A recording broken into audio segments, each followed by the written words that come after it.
Et c'est une question cruciale. C'est vrai qu'on a froid au dos quand on sait qu'au début, le CCS, c'était sur 107 hectares. Aujourd'hui, on est à moins de 20 hectares. C'est triste, c'est désolant. Mais ces 107 hectares, quand même, nous allons les préserver. Comment préserver les 107 hectares? En y érigeant, et dans un peu de temps, une infrastructure digne de haute facture. L'état de lieu également, on a fait avec nos avocats, on a saisi nos avocats.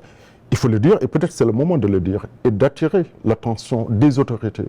Figurez-vous, au sein même du CICES, à l'intérieur du CICES, des Sénégalais prétendent avoir des titres fonciers à l'intérieur même du CICES.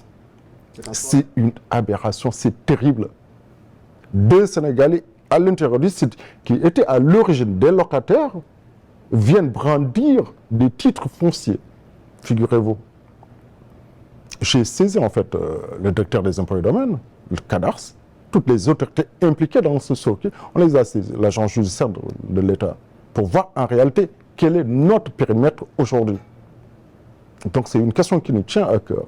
On a moins de 20 hectares, 16 hectares là.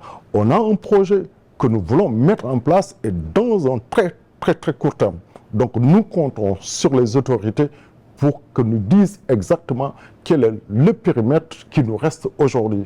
Et que ces usurpateurs qui sont là, qui ont des titres fonciers à l'intérieur, que ces gens-là quand même puissent nous dire comment ils se sont débrouillés pour avoir des titres fonciers à l'intérieur. Mais ça quand même c'est une chose que nous n'allons pas accepter.